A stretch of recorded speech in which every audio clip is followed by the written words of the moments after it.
Smart commerce and management hub. Smart commerce and management హబ్లో ఇవాళ absolute advantage theory చూద్దాం. Absolute advantage theory is an economic theory. ఇది కూడా ఒక economical theory. ఏంటంటే ఒక కంట్రీ యొక్క ఆర్థిక వ్యవస్థని ఎలా మనం పెంపొందించుకోవాలి అని చెప్తుంది.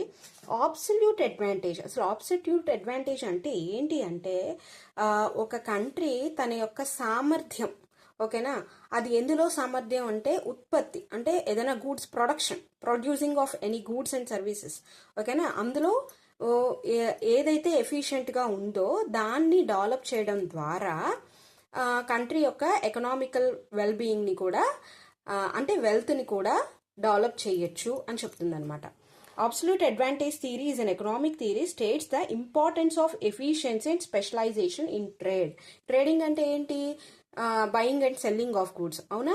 ఈ ట్రేడ్లో ఏదైతే ఎఫిషియెంట్గా ఉందో, అంటే ఎందులో ప్రొడక్షన్ ఎఫిషియెంట్, ఇక్కడ మోస్ట్లీ అబ్సల్యూట్ అడ్వాంటేజ్ థియరీ ఏం చెప్తుందంటే ప్రొడక్షన్ ఆఫ్ గూడ్స్, ఎందులో ఏ గూడ్స్ ప్రొడ్యూస్ చేయడంలో స్పెషలైజ్డ్గా ఉందో ఆ గూడ్స్ అనేవి కంపల్సరీగా అది స్పెషలైజ్ అయ్యి ఎఫిషియెంట్గా ప్రొడ్యూస్ చేయడం అబ్సల్యూట్ అడ్వాంటేజ్గా తీసుకుని బాగా స్పెషలైజ్డ్ అవ్వాలి అందులో.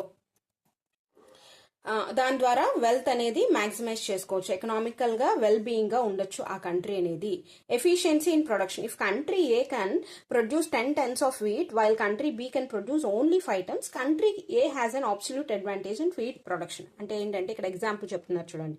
For example country A only 10 tons of wheat produce చేస్తుంది, కానీ కంట్రీ బి మాత్రం 5 tons వీట్ ప్రొడ్యూస్ చేయగలదు అనుకోండి ఒక ఇయర్లో.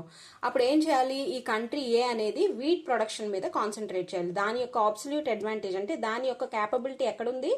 వీట్ ప్రొడక్షన్లో ఉంది. అంటే వీట్ ఆ కంట్రీలో బాగా పెరుగుతుంది కాబట్టి ఆ అబ్సల్యూట్ అడ్వాంటేజ్ తెలిసింది కాబట్టి దాంట్లో ఎఫిషియెంట్ అయ్యి స్పెషలైజ్ అయ్యి దాని ద్వారా ఎకనామికల్గా వెల్ బీయింగ్ అవ్వగలదు అనమాట కంట్రీ.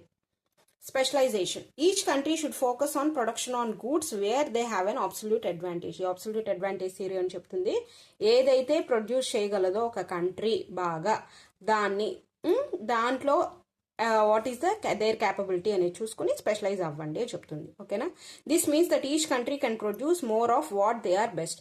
దీన్ని బట్టి ఏమవుతుంది అంటే వాడు ఎంత బెస్ట్గా చేయగలదో దాని యొక్క ఎఫర్ట్స్ అనేవి పూర్తిగా పెట్టగలదు, దాని ద్వారా ఎకనామికల్గా డెవలప్ అవ్వగలదు. అదనమాట అబ్సల్యూట్ అడ్వాంటేజ్ థియరీ అంటే. Thanks for watching.